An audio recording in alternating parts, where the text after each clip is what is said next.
फिर भी कौरव अधर्म का मार्ग अपनाएंगे, इस शंका के कारण वासुदेव श्री कृष्ण ने उपदेश देने से पहले अपनी दैवीय शक्ति द्वारा कुरुक्षेत्र पर समय की गति को रोक दिया है। रणभूमि में कौरवों पांडवों के वीर महावीर और सेनाएं पत्थर की मूर्तियों की भांति अचल खड़ी हैं।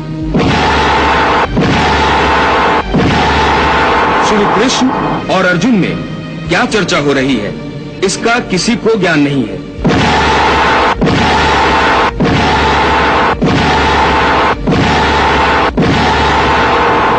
क्योंकि समय भी श्री कृष्ण के श्री मुंह से निकलने वाले हर शब्द को सुनने के लिए कुरुक्षेत्र में जैसे थम गया है। मैं जानता था कि ये कृष्ण अवश्य कोई चाल चलेगा। संजय, मुझसे बहुत बड़ी भूल हो गई। यदि मैंने उस दिन कृष्ण को बंदी बनाने में दुर्योधन का साथ दिया होता तो आज ये दिन देखना नहीं पड़ता। तथा हे जनार्दन, जिन प्राणियों के कुल धर्म नष्ट हो गए हैं, उन मनुष्यों का अनंत काल तक नरक में वास होता है। इससे तो अच्छा है कि मैं कमंडल लेकर घर घर भिक्षा मांगता फिरूं। वाह अर्जुन, कितने सुंदर विचार हैं। मैं युद्ध नहीं करूंगा, मैं भिक्षा मांग लूंगा। हे अर्जुन, यह बात कोई वीर नहीं, केवल एक कायर कर सकता है। क्या तुम अपनी कायरता का प्रदर्शन करने के लिए इस युद्ध भूमि पर आए थे? क्या इसीलिए तुमने भगवान शिव से पाशुपतास्त्र ग्रहण किया था?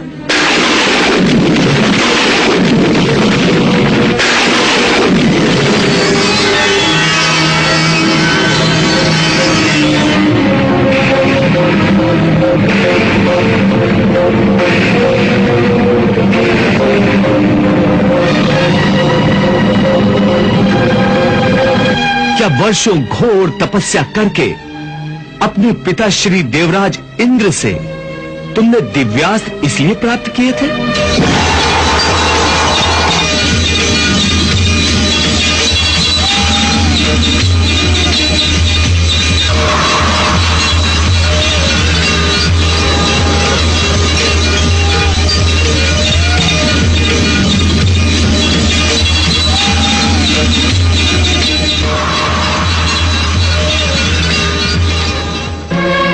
क्या तुम्हें अपनी माता कुंती का अंतिम संदेश याद नहीं कि जब भी मेरे सम्मुख आओ तो विजयी बनकर आओ और अपने माथे पर कौरवों के रक्त से विजय तिलक लगा कर आओ। छत्राणियां यदि जीती हैं तो केवल इसलिए कि अपने वीर पुत्रों को युद्ध भूमि में यशस्वी होते देखें। 13 वर्षों तक मैं अपने पुत्रों के मुखमंडल का दर्शन नहीं कर सकी, मगर अब जब वो मेरे सामने आए तो अपने शत्रुओं के रक्त से विजय तिलक लगाकर ही मेरे सामने आए, वरना नहीं। हे अर्जुन, याद रखो, अपनी माता के उस वचन को निभाने की जिम्मेदारी तुम पर है। इसलिए अपने हृदय की तुच्छ दुर्बलता को त्याग कर क्षत्रियों की भांति युद्ध करो, क्योंकि क्षत्रियों का धर्म है युद्ध करना। हे मधुसूदन, मैं भी जानता हूं कि मैं क्षत्रिय हूं, युद्ध करना मेरा धर्म है। परंतु इस युद्ध भूमि में युद्धाभिलाषी इस स्वजन समूह को देखकर मेरा शरीर ढीला पड़ रहा है, मेरी आत्मा कांप रही है, मेरा गला सूख रहा है। हे मधुसूदन, परस्पर विरोधी विचारों की आक्रमण से मेरी मति भ्रमित हो गई है। इस दुविधा के कारण मुझे मेरा मार्ग स्पष्ट दिखाई नहीं दे रहा है। हे कृष्ण, तुम मेरे गुरु हो, भगवान हो, मैं तुम्हारी शरण में आया हूं। अब तुम ही मेरा मार्गदर्शन करो, मुझे रास्ता बताओ, क्या उचित है और क्या अनुचित।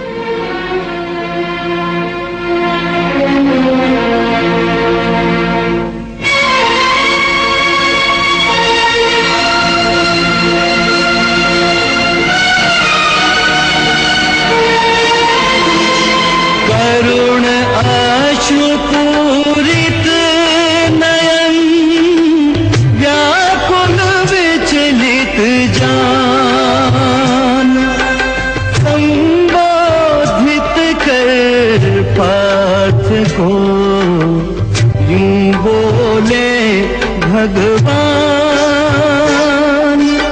बोले श्री भगवान। अशोच्यानन्व शोचस्त्वं प्रज्ञावादांश भाष से गतासूंश्च नान शोच्यन्ति पंडिताः।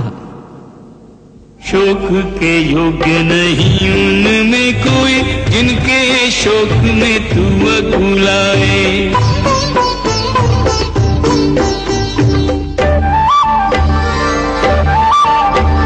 पंडितों जैसे बोले वचन और सच्चे ज्ञान से आंख चुराए। देह के दीप में प्राणों की ज्योति, देह के दीप में प्राणों की ज्योति, काल जलाए काल बुझाए। देह के दीप में प्राणों की ज्योति, काल जलाए काल बुझाए।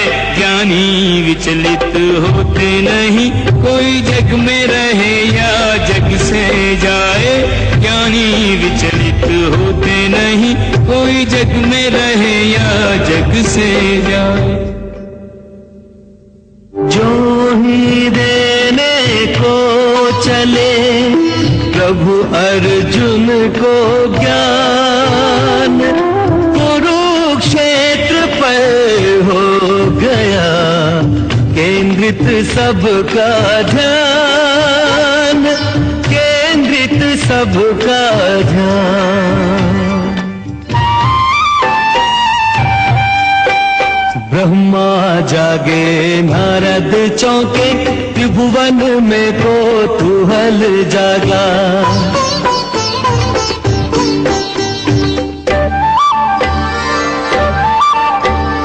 चारों दिशाएं सचेत हुई, धरती पर ध्यान सभी का लगा। गीता के महाज्ञान श्रवण को, गीता के महाज्ञान श्रवण को शिव ने ध्यान समाधि से त्यागा। गीता के महाज्ञान श्रवण को शिव ने ध्यान समाधि से त्यागा। एक अर्जुन के निमित्त मिलेगा ज्ञानामृत सबको बिन मांगा।